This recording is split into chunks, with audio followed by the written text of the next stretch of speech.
I'm speaking to Martina Newberry. Martina is a writer of poetry since childhood and has published many books, including After the Earthquake, Perhaps You Could Breathe for Me, An Apparent Approachable Light, Lima Beans and City Chicken, Hunger, Not Untrue and Not Unkind, together with another poet, The Banyan and the Alder, and her newest books, What We Can't Forgive, and the soon-to-be-published Late Night Radio.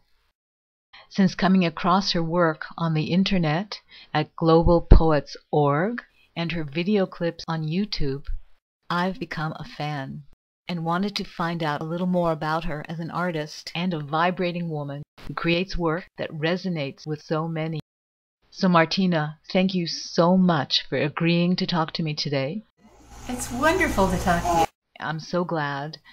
And I was wondering, could you use one word to describe yourself as a poet? Accessible. I think I'm an Accessible? Accessible, yeah. I think I'm an accessible poet. And why accessible? I think because it's really important to me that people actually understand what I'm saying. I try not to couch what I say in too much hyperbole or too much, like abstract images. If I want to say something or share something, or if I want the reader to see something the way I see it, I have to speak a language that they can relate to. So I try to be accessible to them. How did you get started as a poet?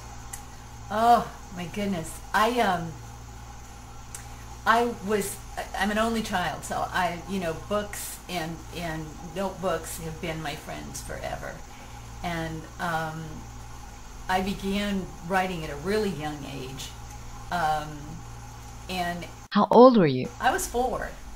And I started writing little stories, and funny little... I was very, very taken with Robert Louis Stevenson's Child Garden of Verses, and I memorized those and loved them. And so I've been writing little things ever since I was a kid. I would say I started actually writing poetry that I considered real poetry maybe in college. I started taking myself a little more seriously, but I never really did anything with it until very, very much later. And I took a poetry class and was mentored by the instructor there.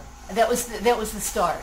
This being, I sort of got a kickstart to my adult writing life by this poetry workshop I took from a wonderful, wonderful man named Larry Kramer. Larry Kramer only did 2 books in his life, and he was my mentor and my very dear friend, my brother. And he taught me ways of seeing and ways of perceiving that added to the way I wrote. He never taught me how to write. He simply discussed ways of looking at things, and I loved that. It was a way of tell me how you see it and then put that on paper. And we worked together for several years until he passed. And he was a magnificent poet, just a wonderful poet named Larry Kramer. His book is called Brilliant Windows. His one book. I'm going to write it down. Brilliant Windows. Windows. I'll try to Google it. Well, you were fortunate to meet him. Yes, I was. On the other side of things, what has been the worst thing that anyone has ever said to you about your poetry? Grace Schulman, who is the leader of was the facilitator of the New York Y. I went to Bennington to a writing workshop there, and I had her for one of the classes. And she told me that I'd probably be more comfortable writing greeting cards. She was not surprised at the fact that I had no degree, and suggested that was probably the reason that my poetry was not up to par, and said to me, perhaps you'd be more comfortable writing greeting cards.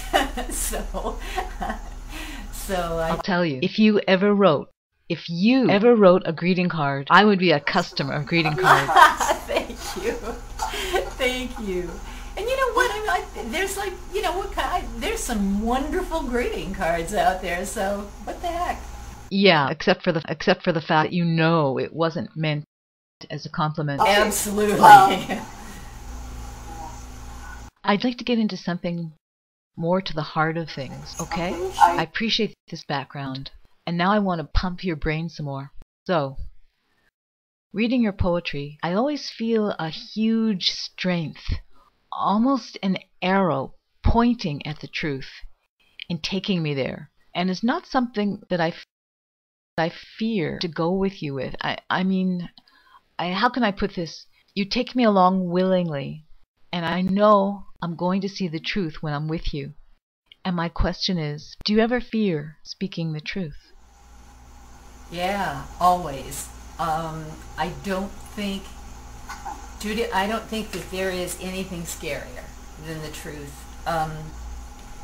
Whether I'm talking about a personal truth or something I see as a universal truth, I feel like I'm taking my clothes off in front of everybody. But it's the only way that I see to make the written word live. And so even if the subject of the poem is fictive, it's essential to me that the point is true.